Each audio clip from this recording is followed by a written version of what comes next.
오늘 또 하나의 중요한 일정이 윤석열 전 대통령에 대한 내란 재판의 결심 공판이 지금 진행되고 있습니다. 영상 보고요. 그 얘기로 이어가도록 하겠습니다. 우리 국민의 자유와 행복을 약탈하고 있는 파렴치한 종북 반국가 세력들을 일거에 척결하고 자유 헌정 질서를 지키기 위해 비상계엄을 선포합니다.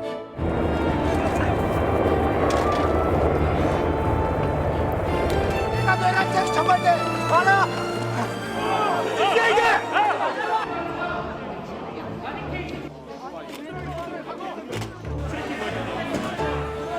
군을 통해 무력으로 정치활동 및 국회 기능을 정지시키고 반대 세력을 제거하고 권력을 독점 유지할 목적으로 비상계엄을 선포한 사실을 확인하였습니다. 우리는 역사적 경험을 통해 권력을 가진 자의 친리 쿠데타는 내세웠던 명분은 허울뿐이고 목적은 오로지 권력의 독점과 유죄성을 잘 알고 있습니다. 특검 쪽에서도 양해해 주시면 들어오시면 출석한 걸로 바로 정리를 하죠. 노종래 변호사 기다리느라고 시간 동안 특검 측 뭐 특별한 의견 없으시죠? 네, 변호사님들 뭐 특별한 의견 없으시죠? 네, 세 분 더 나오셨습니다. 김종옥 전 민주연구원 부원장, 김주호 민주당 대변인, 윤기찬 국민의힘 법률위 부위원장 나오셨습니다. 어서 오십시오. 예. 지금 윤석열 전 대통령 내란 혐의 결심 공판의 진행 상황을 보면 오전에 김용현 전 장관에 대한 서중 조사를 했고요. 지금 2시부터 시작이 됐는데 그 처음 순서도 김 전 장관에 대한 서중 조사였습니다. 오늘 재판받는 사람이 8명이에요. 그러니까 굉장히 오래 걸릴 거라는 예상이 나오고 있는데 윤기찬 부위원장께 여쭤보면 그 순서가 서중 조사한 다음에 검찰에 구형 진술을 하고 최후 변론하고 그렇죠. 그 다음에 최후 진술이죠. 그렇죠. 그러니까 아직까지는 결심이 되지 않은 상태죠. 그러니까 원래 서증 조사가 사실은 일반적인 그 재판의 경우에는 그렇게 오래 안 걸리는데 그러니까 저희가 보통 증거 조사를 할 때 그 각 증인들 증언할 사람들이 검찰 등 수사기관에서 했던 진술서를 증거로 채택하려고 그러면 그 진술서를 진술했던 사람들이 법정에 나와서 증언을 해야 돼요. 예. 그 증언이 쭉 이어졌던 50여 명이 이어졌던 거예요. 이어지고 나서 그 진술서와 그다음에 여러 가지 뭐 서증들에 대해서 예. 공판장에 또 증거 조사를 합니다. 이게 이제 낭독을 해야 돼요. 고지 요지를 낭독하고 해야 되는데 통상은 만약에 양측이 특검이나 아니면 변호인 측이 양해를 하면 예. 그냥 요지를 갖다 이런 거죠. 이런 내용입니다. 이런 이렇게 넘어가는데 그게 아니고 원래대로 합시다라고 하면 그거 다 읽어야 돼요. 읽고 소위 말하면 변호인이 신청한 증거는 변호인이 또 막 읽고 하기 때문에 예. 재판장이 제지를 하기 어려워요. 그렇다 보니까 저렇게 증거조사가 오래 걸리는 거고 예. 지금은 결국은 변호인들의 증거조사 중이다 이렇게 보면 되죠. 예. 그럼 변호인들의 증거조사가 모두 끝나게 되면 그다음에 아까 말씀하신 대로 검찰이 의견 진술을 합니다. 이러이러한 이유로 해서 나는 이분한테 몇 년을 구형한다 이런 식의 언도가 끝나고 나면 그다음에 이제 이쪽 변호인들이 각각 모두 다 최후 변론을 합니다. 최후 변론하고 그다음에 이제 피고인의 최후 진술이 남아 있는 거죠. 예. 그러니까 상당히 오래 걸릴 가능성이 있는 거예요. 지금 자정 얘기 나오고 있거든요. 구형 만약에 뉴스가 나오는 게 그러면 왜 이렇게 뭐 지연 작전이라고 봐야 되는 건가요? 뭐 일관되게 윤석열 씨와 내란 범죄로 재판을 받고 있는 사람들이 연기 전략을 계속 써왔었죠. 예. 변호사들이 증인에 대한 진술에 대해서도 여러 가지 예를 들면 소란을 피우면서 진술을 못하게 했던 과정이 있었기 때문에 원래대로라면은 지난번 전두환 씨 같은 경우는 대법원까지 13개월이 걸렸는데 지금 1심 판결 구형하는데도 1년 이상이 걸린 상황이기 때문에 예. 계속 재판 지연수를 펴왔다. 그래서 그 전만 하더라도 구속기간 만료가 되는 과정이 있었기 때문에 그때까지 가면서 어떻게 하면 왜 밖에 나와서 할까 네, 이렇게 생각을 했었을 텐데 일단 일반 이적죄 개념으로 다시 구속이 연장된 상황에서도 그렇죠. 저렇게 하는 행위를 보면 어떤 형태로든지 재판 과정을 정치화시키려고 하는 측면이 꽤 강하다라고 네. 느낄 수밖에 없는 것이고 어찌 보면 또 개인적으로는 이 현실을 인정하고 싶지 않을 수도 있겠죠. 윤석열 씨 입장에서는 오늘 뭐 구형이 나왔을 때 내란 우두머리이기 때문에 사형 아니 무기 두 가지밖에 하나죠. 없는 네. 상황이라면 그 구형이 나왔을 때 그 구형에 대해서 전 국민이 다 알 수밖에 없는 상황이고 예. 본인의 앞날이라고 하는 것이 명정하게 드러나는 상황이니까 누구든 그런 상황들을 맞이하기 싫을 수밖에 없을 것 현실 같고 회피 뭐 이런 거요? 예를 들면 아시겠습니다만 예. 어제 뭐 발언한 내용을 보면 도대체 해석이 안 되는 발언들을 하고 하는 상황이잖아요. 저 예. 그래서 두 가지겠다. 그 전에는 좀 재판을 연기하면서 본인이 좀 밖에 나오고 싶은 생각도 있었을 것이고 정치화해야 되는 생각도 있었겠습니다만 시간이 지나면 지날수록 이제 현실이 되는 상황이 되니까 예. 그런 부분에 대한 자기회피 흐름이 있는 게 아닌가 생각이 들기도 합니다. 예, 앞서 윤 전 대통령 측에서는 오늘 구형하는 것 자체에서도 반대하는 목소리가 많았습니다. 그 영상 한번 좀 보도록 하겠습니다. 뭐 윤석열 피고인만 있는 것이 아니라 여러 피고인들이 있고 오늘보다는 시간이 더 많이 들 거라고 보입니다. 또 피고인 최후 진술도 있을 것이고요. 검찰의 구형 논고도 남았다고 하니까 꼭 9일 날 변론 종결을 한다는 것은 그런 생각은 좀 접어주시고 일단은 재판부 계획은 9일 날 하는 걸로 예정돼 있습니다. 그런데 재판이라는 게 다들 아시겠지만 이게 판사가 마음대로 하는 게 아니에요.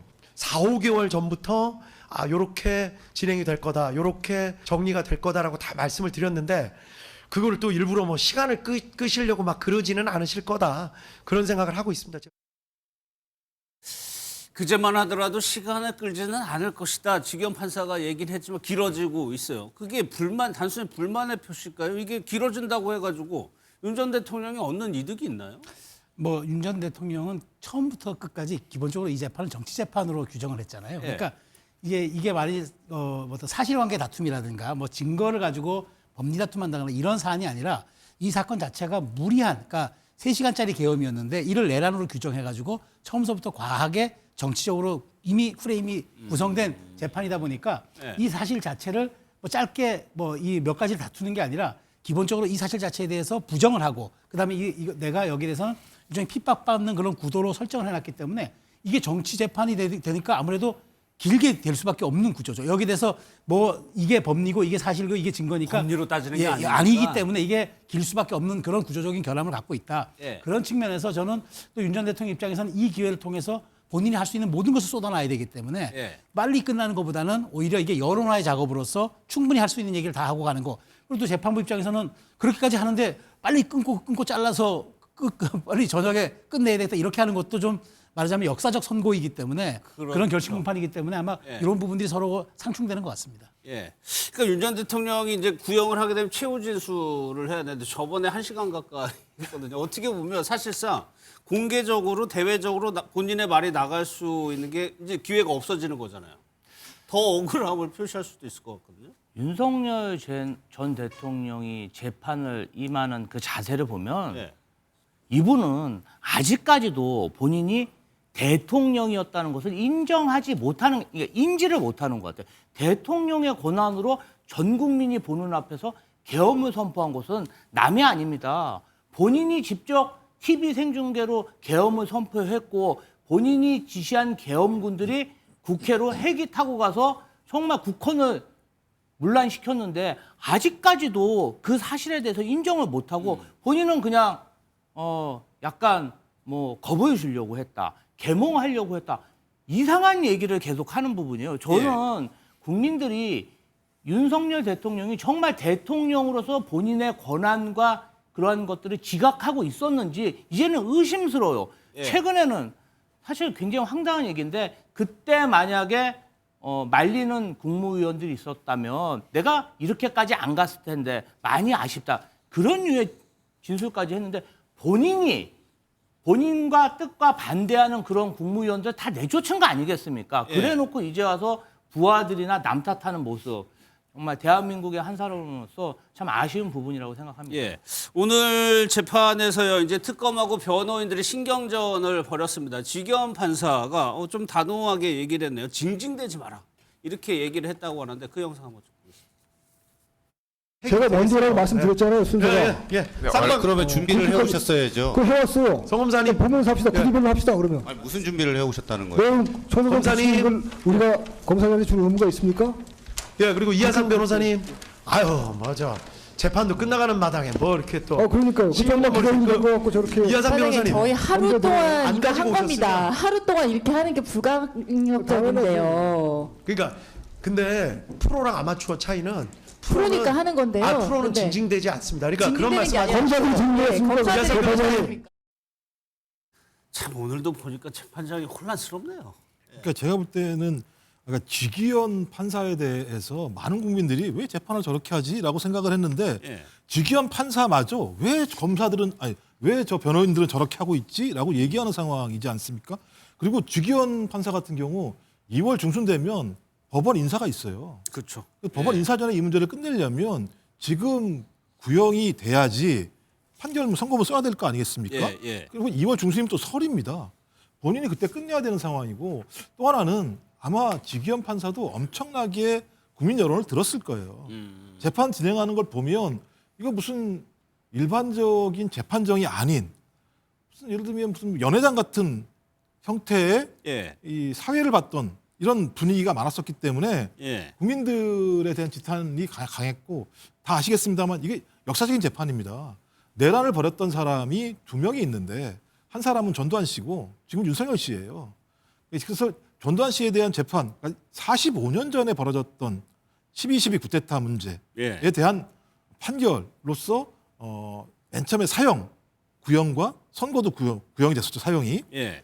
그러고 난 다음에 45년 후에 소위 대통령의 권한을 가지고 있는 자가 친위 쿠데타라는 상황들의 재판에 대한 구형이 벌어지는 상황입니다. 근데 예. 저 모습을 보게 되면 무슨 그러니까 변호사들이 거의 이 재판정 자체의 무게감을 전혀 알지 못하면서 여전히 재판을 연기하고 판사를 우롱하고 검사들의 발언을 막는 일들이 벌어진다고 하는 건 예. 저는 변호사들이 이 상황의 엄중함을 알지 못하는 거다라는 생각이 예. 드니까 오죽하면 징징대지 말라고 얘기를 하겠습니까? 지금까지 징징대 왔다라고 본인이 판단한 거잖아요. 이제 와서 진짜 마지막까지 진짜 징징대는 거 보면 변호사들 짜증이 납니다. 화가 나고. 예, 변호인들을 질책을 했습니다. 근데 선생님, 저 네. 법정이 뭐 과거 기록을 보니까 전두환 씨, 네. 네. 예, 그 재판정인데 417호 대법정이더라고요. 예. 근데 뭐 역사적 재판이죠. 근데 전두환 씨에게 그때 이제 전두환 전 대통령에게 사형이 구형됐고 그다음에 재판부도 그렇게 받았죠. 1심은 그렇게 받았고 2심에서 이제 이제 말하자면 무기로 감형했고 예. 이제 그러다가 이제 대법원까지 갔는데 이제 그 전두환 그러니까 김영삼 전 정부 때 사면을 시켜준 거죠. 예. 2년을 복역하고. 근데 저는 이건 좀 다른 상황이라고 봐요. 일단 전두환 전 대통령의 문제는 그때 광주 학살이 있었고 그다음에 여기에 대해서 그 무력 진압이라는 게 국민들이 너무 선명하게 본 거고 또 12.12가 군사 쿠데타였고 그건 명백하게 역사적으로도 그렇고 법률적으로도 그렇고. 근데 이제 윤석열 전 대통령 같은 경우는 물론 이제 선택지가 사형이냐 무기징역이냐 무기금고냐밖에 없지만 구형과 선고라는 게 그럼에도 불구하고 저는 전두환 전 대통령 같은 법정에서 있는 역사의 법정이긴 하지만 예. 사례는 좀 다르다. 물론 이제 위헌했다라는 점에 대해서는 이제 법률적 다툼을 지금 이제 하고 있는 과정이 마지막인 건데 일단 거기에서 국회가 해제 의결했을 때 바로 수긍을 했고 그다음에 네. 거기서 병력을 철수했고 그 과정에서 있었던 위헌적인 부분에 대해서는 그것이 이제 내란이냐 아니냐에 대해서는 평가를 이제 법률적으로 받겠지만 예. 그 같은 역사의 법정이긴 하지만 사례는 조금 다르다. 물론 전직 대통령으로서 법정에 쓰는 건 똑같은 거지만 저는 어떤 그 여러 가지 함량이라든가 예. 그다음에 있었던 실체라든가 이런 과정들을 놓고 봤을 때 저는 어쨌든 뭐 같은 역사의 법정이긴 하더라도 그러니까 전 대통령과 다른 그런 좀 판결이 나오지 않을까라는 생각 갖고 있습니다. 구형은 무기가 돼야 된다는. 네, 저는 그 정도로 생각하고 있습니다. 특검팀이 어제 이거 가지고 굉장히 오랜 시간 회의를 한 걸로 전해지고 있는데 일부 보도에서는 무기 의견이 더 많았다는 뭐 보도도 있었고요. 윤기찬 위원장, 이게 그러면 가를 핵심적인 쟁점이 국헌문란의 목적이 있었냐? 폭동의 행위가 있었냐? 이 두 가지입니까? 그렇죠. 국헌문란의 목적으로 폭동을 한 자, 요게 내란이거든요. 그러니까 국헌문란의 목적이라는 것은 저희가 사실은 뭐 이걸 그 일반적인 사회적 용어로 보면 정권을 탈취하고자 하는 이런 거라고 봐야죠. 예. 그러니까 원래 시스템을 무시하고 있던 예컨대 뭐 국회나 아니면 법원 등 또는 뭐 내각 등을 전혀 무력화시켜 놓고 본인이 권력을 취득한 뭐 이런 거로 이제 사회적 용어로 보면 평가를 할 수 있어요. 그러니까 국회의 권능 행사를 상당한 시간 동안에 못하게 했느냐. 예. 이게 하나 문제가 되는 것이고 또 계엄 선포 이후에 뭐 군인동 출동, 선관위에 보내고 이런 것들이 또는 포고령 이런 것들이 그 폭동을 행한 것에 비견될 만하냐. 이 두 가지이거든요. 그래서 이 두 가지에 대해서는 뭐 재판부가 어떻게 평가할지 모르지만 여러 언론에서 보면 이전에 그 전두환 전 대통령 당시 재판받을 당시에 보면 그때는 군사반란 플러스 내란이었어요. 그러니까 군사반란은 1979년도 12.12 사태 소위 말하면 예. 그러니까 군사적인 본인이 어떤 실권을 획득하는 과정이 있고 그다음에 그 군사적인 실권을 통해서 내란으로 나간 거죠. 예컨대 그 당시에 본인이 직선 재개헌한다고 해놓고 사실 본인이 정권을 잡기 위해서 이 내각이나 그 의사결정하는 것을 무력화시키는 상태로 계엄을 갖다 전국적으로 확대한 거예요. 예. 그러면서 이 두 가지가 결합된 거기 때문에 그때하고는 지금은 완전히 다르죠. 다르기는. 네. 근데 이제 첫 번째로 말씀하신 대로 국헌 문란의 목적이라는 것은 이 내심의 의사이기 때문에 이게 목적이 인정이 되려면 그에 걸맞는 행동들이 이어져야 된다는 거. 그래서 국회 병력이 나간 부분, 그다음에 뭐 체포 명령이 있었는지 여부 이런 것들이 과연 국헌 문란 목적을 인정할 수 있는 객관적 증거가 되느냐. 예. 그다음에 이제 단순하게 보면 포고령 이 계엄 선포나 포고령이 과연 폭동에 해당하느냐, 한 지역 평온을 해야 할 만큼의 그런 소요 사태에 해당하느냐, 이 부분은 이제 또 이 재판부가 법적 평가를 할 겁니다. 예. 그래서 이런 기준을 두고 특검팀에서도 의견이 나눈 것 같은데 결국에 특검이 결정을 했을 테고 결정을 하고 오늘 나왔을 거란 말이에요, 법정에서. 김주호 대변인께서는 당연히 사형을 구형한다고 하는데요. 저는 윤석열 전 대통령의 제명이 예. 단순히 부정부패를 한 게 아닙니다. 자, 내란을 일으켰고요. 더 나아가서 북한을 자극해서 국지전을 유발시키는 정말 이적죄까지 의심받고 있습니다. 이렇게 부패, 내란, 외환 세 가지를 다 한 전직 대통령이 있었습니까? 더군다나 12.3 그 계엄의 밤날 국회가 폐쇄됐었고 국회를 지키는 국회 경비대와 군인들이 국회의원을 못 들어가게 하는 모습을 온 국민이 다 봤습니다. 그리고 네. 폭동도 마찬가지예요. 국회 본청을 유리창을 깨고 들어간 그 계엄군들을 온 국민이 유튜브 채널이나 TV로 다 봤는데 이것이 어떻게 폭동이 아니겠습니까? 저는 물론 사상자가 없었고 시간이 짧았다고 해서 계속해서 계몽령이라고 주장하고 있지만 이건 논란의 여지가 없다. 만약에 이런 국가 반역을 제대로 단죄하지 못한다면 제2, 제3의 윤석열이 또다시 나타날 수 있다고 봅니다.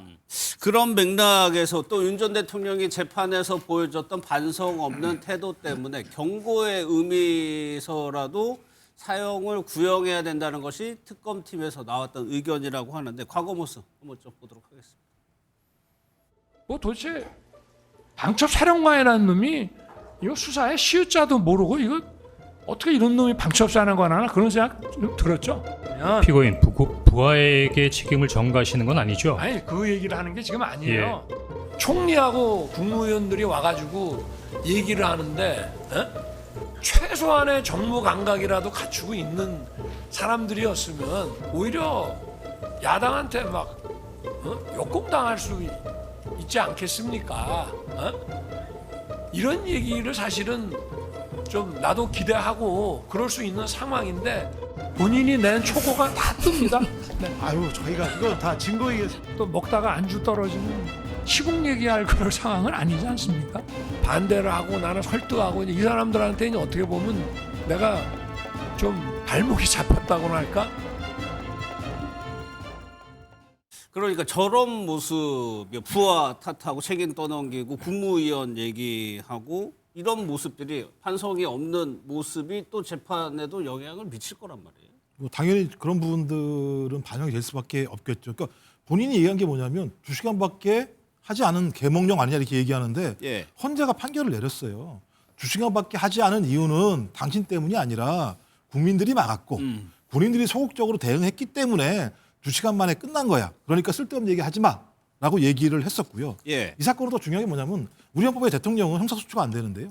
내란과 외환죄는 형사소추가 되죠. 그러니까 최초로 그 일을 벌인 거예요. 그리고 말씀하신 것처럼 장갑차, 헬기, 그다음에 소총 이거 다 동원을 해서 실제적으로 무력으로 국회 권능을 갖다가 무너뜨리려고 했던 겁니다. 그래서 뭐 어제 녹취 나왔습니다만 문을 부시고 들어가서 국회의원 다 끄지 마내라는 얘기들이 나오는 상황이지 않습니까?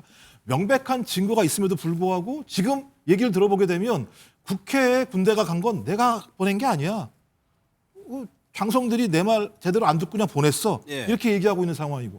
그다음에 선관위 같은 경우도 내가 보낸 게 아니야 라고 얘기하고 있고 내가 국무회의 할 때 니네들이 날 말렸어야 되는 거 아니야. 그러면서 무슨 최소한의 정무 감각을 얘기해요. 본인은 아예 이것도 없다는 얘기잖아요. 비상계엄까지 한 사람이니까. 이런 식으로 자기 죄를 하나도 인정하지 않는. 근데 이 인정하지 않는 죄가 어떤 거냐? 국민의 기본권을 완전히 무너뜨리고 그다음에 민주원정을 갖다 완전히 훼손할 수 있는 사태까지 가는 내용들이거든요. 예. 좀 그렇다면 여기에 대해서 역사적으로 그리고 법률적으로 검찰이 최고형인 사형을 때림으로써 우리 역사에서 다시는 이런 일을 엄두도 내지 말아야 된다라고 하는 경각심. 뭐 판사야 법률적인 판단들을 할지 모르겠습니다만 검사와 검찰 같은 경우는 이 부분에 대해서 역사적인 소명의식을 가지고 앞으로 내란이 다시는 발생하지 않게 할 수 있는 준엄한 예. 기준을 만들어내는 측면에서라도 저는 오늘 역사의 법정에서 특검이 사형을 부용해야 된다고 저는 생각을 합니다. 예. 헌재 때부터 재판까지 정치의 장으로 활용을 했어요. 이것이 1년 동안 국민들이 봐왔습니다. 이런 모습이 보수 진영에게 도대체 어떤 걸로 남을? 저는 뭐 우리가 보수라는 가치는 이제 취할 건 취하고 또 버릴 건 버려야죠. 근데 예. 사실 어찌됐건 정치라는 게 국민을 설득하는 과정이고 갈등을 조정하는 거지.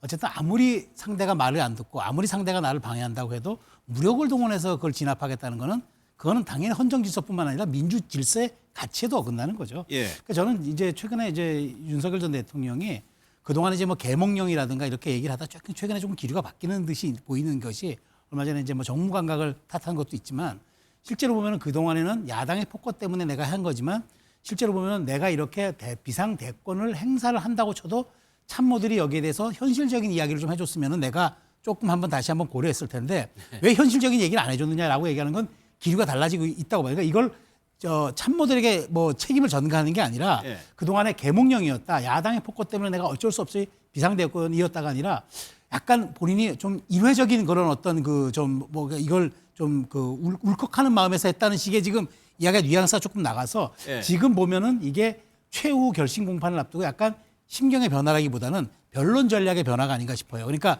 인정할 거 조금 인정하고 이제 계몽령은 아닌데 예. 다만 내가 좀 당시에 현실적으로 대통령으로서 판단력이라든가 최종 결정 과정에서의 지금 여러 가지 여론 수렴 같은 게 좀 부족한 것 같아. 예. 라고 하는 그런 취지로 받아들여져서 오늘 전 최후 진술에 이런 뉘앙스의 기류들이 좀 담길지 요건 그래요? 한번 주목해봐 봐야 될 대목이라고 봅니다. 그럼 최후 진술에 윤 전 대통령이 어떻게 뭐 최수영 평론가 말씀하신 것처럼 좀 입장의 변화가 있을지 아니면 과거에 전에 했던 얘기들을 또 반복할지 그 영상도 한번 보겠습니다. 국가 비상사태를 발생시킨 원인이 국회이기 때문에 거대 야당이기 때문에 국민들을 깨우고 정치와 국정에 이렇게 무관심하지 말고 좀 제발 일어나서 관심 가지고 비판도 좀 하고 이렇게 좀 해달라는 전 세계로 중계방송이 되는데 그 국회 본회의장에 특수부대가 들어가서 의원을 끄집어내고 이러면은 그거 진짜 아무리 무슨 독재자라 그래도 그거 성하겠습니까? 실제 아무런 일도 일어나지 않았는데 어떤 호수 위에 떠 있는 무슨 달그림자 같은 거를 쫓아가는 호수 위에 떠 있는 달 그림자 한참 회자가 됐었어요. 김주호 대변인은 어떻게 예상하십니까? 우리가 길을 걷다가 누군가의 발을 밟을 수도 있고 또 어깨를 부딪힐 수 있습니다. 그럼 그 상대방이 칼을 들고 그 발을 밟은 사람 찔러서야 되겠습니까? 야당이 견제의 의미에서 탄핵을 좀 하고 그리고 법안을 무력시켰다고 해서 군 통수권자가 세계 5대 군사강국이라고 불리는 대한민국 그 국군 그리고 국회에 정말 동원한 그 개헌군들은요. 예.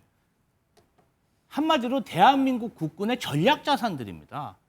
오죽하면 별명이 참수부대겠습니까? 그러한 어마무시한 군사력을 국민의 대표인 국회와 국민에게 총뿌리를 돌렸다? 아니, 그러한 엄청난 일을 하고 나서 저렇게 어떻게 1년이 지난 이 시점에서 반성과 성찰이 없고 뭔가 좀 장난하듯이 저렇게 말하는 모습이 도저히 저분이 대한민국의 대통령이었었나? 자격이 있었나? 저는 의심스럽고요. 예. 이 부분 관련해가지고 저는 개정, 성찰, 반성이 없기 때문에 더 강력하게 처벌해야 된다. 예. 그렇게 생각합니다. 유기찬 부위원장께 좀 다르게 질문 드려볼게요. 윤 전 대통령이 좀 이렇게 말해주면 당이 좀 수월할 텐데 혹시 이런 거 있나요? 근데 이제 그건 정치적인 측면에 당에서 사실은 기대하는 건 있을 수 있죠. 예. 근데 당도 당 지도부 입장과 또는 뭐 당원들하고도 다를 수도 있는 거고요. 근데 이제 문제는 윤 전 대통령은 아시다시피 내란 수괴 혐의에 대해서는 법정형이 사형 무기예요. 예. 그러니까 본인의 재판에 집중할 수밖에 없고 그것을 저희가 평가할 수는 없다고 저는 생각을 해요. 그러나 이건 있을 수 있죠. 윤 전 대통령의 저 최후 진술 자체가 이 공개되는 거잖아요. 예. 그러니까 공개됨으로써 정치적인 파급효는 분명히 있는 거예요. 있겠죠. 그래서 개인적으로 보면 법률적인 측면에서 뭐 배경과 그다음에 요건 불비 이게 우리 형법이 정하고 있는 내란죄 요건에 해당하지 않는다. 그 이유 설시 이런 것들은 다 해도 됩니다. 예. 그건 뭐 어차피 형사법정에서 본인에 대한 변론이기 때문에. 그런데 한 가지 예컨대 어쨌든 이 계엄 군 통수권자 및 국가 원수로서 계엄을 했잖아요. 계엄을 해서 국가가 혼란에 빠졌죠. 거기에 대한 유감 표명은 이건 별도거든요. 이거는 범죄를 인정하는 게 아니에요. 예, 예. 이건 어떤 국민에 대한 나의 솔직한 그 감정적 어떤 뭐 용서까지도 아니고 이런 부분에 대한 유감 표명 정도는 이번 최후 진술에 들어가지 않을까 개인적으로 그렇게 기대를 하고요. 예. 또 들어가야 된다고 생각을 해요. 이것은 그 죄를 인정하라는 취지가 아닙니다. 예. 예컨대 무죄 주장하시는 많은 분들이 이런 거죠. 물을 일으켜 죄송합니다라는 정도. 이 정도 더 나아가서 계엄이라는 전국적으로 상당한 혼란을 일으켰고 저도 사실 그 계엄 선포하는 날 그 TV를 보고 많이 놀랐거든요. 예. 그러니까 그렇다면 그에 관련된 전직 대통령으로서의 소회 정도는 그런 밝혀야 되는 것이 아닌가. 특히나 공개되는 최후 진술 장면이기 때문에 그렇죠. 이렇게 생각합니다. 최후 진술 공개되는 것뿐만 아니라 상징적인 의미, 정리한 생각을 얘기하는 거기 때문에. 그럼 또 하나가 장 대표에게 이제 장대국 대표 계속 윤 전 대통령과 어떻게 할까 꼬리표처럼 지금 따라다니고 있잖아요. 그 부분과 관련해서도 그러니까 장동혁 대표의 공간을 좀 넓혀주기 위해서 윤 전 대통령 측에서 뭔가 해줄 수는 없느냐. 근데 이제 법정이기 때문에 저는 사실은 법정 외에서 당원 지금 이제 당원의 자격을 떠났지만 예. 내가 당에 미치는 이런 오해 시선에 단초를 마련한 것 같아서 상당히 후회가 된다라는 취지 이 정도는 메시지가 나왔으면 좋겠다는 생각을 해요. 예. 왜냐하면 지금 윤 전 대통령과 절연을 요구하는 사람들이 많은데 저는 개인적으로 절연됐다고 보거든요. 절연됐는데 절연되지 않았다고 고투리 잡을 만한 언행들은 좀 있었어요. 그거에 대해서는 저희가 탓을 해도 되죠. 근데 일반적인 절연은 누가 해야 되냐면 윤 전 대통령이 해야지만 되는 거예요. 그러니까 절연 확인하는 절차. 이거를 국내심 지도부가 할 수는 없는 거죠. 어떻게 확인합니까? 윤 전 대통령 욕할 수도 없는 거고요. 누구처럼 뭐 천박하다 얘기해가지고 그게 절연이 되는 것도 아니잖아요. 그러니까 이거는 정당 입장에서 보면 절연을 먼저 요구할 수도 없고 또 정당의 다양한 이해관계가 있기 때문에 그럼 윤 전 대통령이 절연을 확인하는 정도의 해석이 가능한 메시지를 내주시는 게 사실은 당 입장에서는 기대하는 바가 있어요. 그런데 아까 제가 말씀드린 대로 인생이 걸린 이 재판을 받고 있는데 형사 재판에 그런 측면에서 보면 변론 전략에 저희가 관여하는 건 아닙니다만은 정치적으로 당의 혼란을 수습하는 데 도움이 될 수 있는 어떤 진술이나 이런 언행이 나오는 건 저희는 기대는 하고 있죠. 예, 알겠습니다. 실제로 윤 전 대통령의 최후 진술에서 윤기찬 부회원장이 얘기한 내용이 담길지 아니면 계속해서 무죄를 주장할지 내일 새벽이나 돼야 좀 확인할 수 있는 상황인 것 같습니다.